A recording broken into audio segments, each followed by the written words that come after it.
Does she look familiar, or does he? These faces are fake people, images created by the New York Times using what it calls GAN, a generative adversarial network.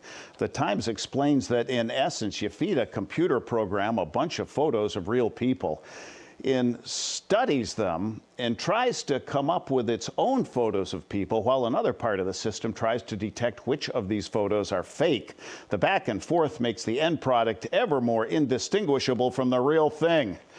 Every single day on Facebook, I get a friend request from somebody whose Facebook wall is pretty much blank. Scamsters trying to get to first base using fake names and photos. For less nefarious purposes, possibly for video game characters or advertisements, you can acquire fake folks from generated.photos, which offers what they call unique worry-free images for $2.99 each, or just $1,000 for 1,000 of them.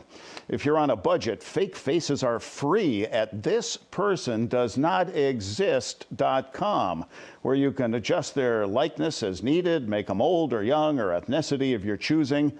If you want your fake person animated, a company called Rosebud.ai can do that, and even make them talk. Creeped out yet? It gets worse. How much worse? Let's ask legal and media analyst Lionel of Lionel Media, or is that really him? Lionel, if this technology was available during advertising's Mad Men era, Don Draper might not have been drinking so much. He would be able to do a photo session without coddling temperamental models and their managers and agents. Who gets hurt if we're dealing with fake people? Holland, have you seen a friend of yours send you a picture? Maybe you've looked at him or her on Instagram, and they have filters now. You don't even recognize them. They're thinner, they're younger, they're smoother. They're not that person anymore. We're having the end of people. We're going into this we're kind of an NPC world, this non-player character. Look at, did you ever think you'd watch sporting events with cutout cardboard? Well, we don't need people anymore. Let's just fill them out with people that look to be people. And let me tell you something, if you don't think this is possible, one day, and it's already been done, you're going to see TV stations and news programs where there's not a human being in there. Remember when automation hit radio? There were radio stations where there are no people there.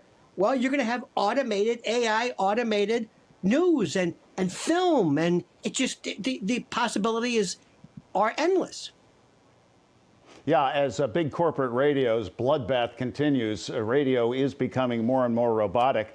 And for a couple of decades, I made my living talking on radio, which is where you and I first met, Lionel. So this particular innovation hit a nerve. Watch this. How cool would it be to just enter your text and generate a perfect sounding voiceover, with a voice that would sound as cool as, well, my voice? Or maybe a nice distinctive British voice, like mine. Or a friendly Indian voice like mine?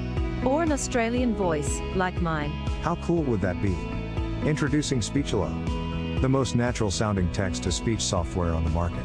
Hey, I'm Joey, and I'm one of the 30 AI voices from Speechelo. I bought it. It was $47, and then they want to upsell you all the foreign accents. And Lionel, do you remember this classic TV commercial from Memorex cassettes?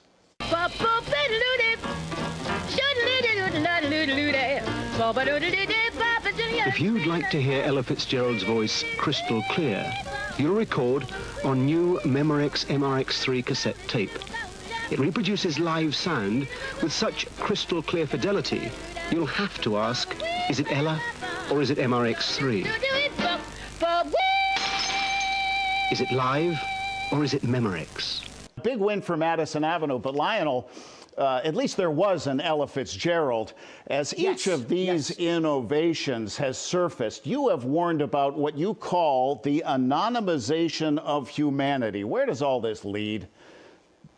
It's the end of the necessity of humans. One of these days, we're going to see kids in particular, especially with more COVID shut-in and shelter in place, where they're going to have dolls. Who really aren't dolls, they're robots. They're not really robots, they're AI. And imagine this doll, which will at first will be introduced to help, let's say, kids with behavioral disorders or problems, where the robot doll, whatever AI, will learn the particular idiosyncrasies of the person and will become this child's best friend. The anonymization, the dehumanization, the removal of the necessity of humanity. And this is not only going to be just for dolls, but sex robots. This is going to be, you laugh now, and whenever you bring this subject up, people titter and cachinnate and chortle, which is as they are wont to do. But mark my words, you're going to see people who are going to have robots who are so lifelike that can blush. And there is now concern with there is a programmable sex robot that you have to ask for consent before you engage in the very activity you bought this robot for. Now, imagine being such a loser that your robot refuses you. Do you get your money back?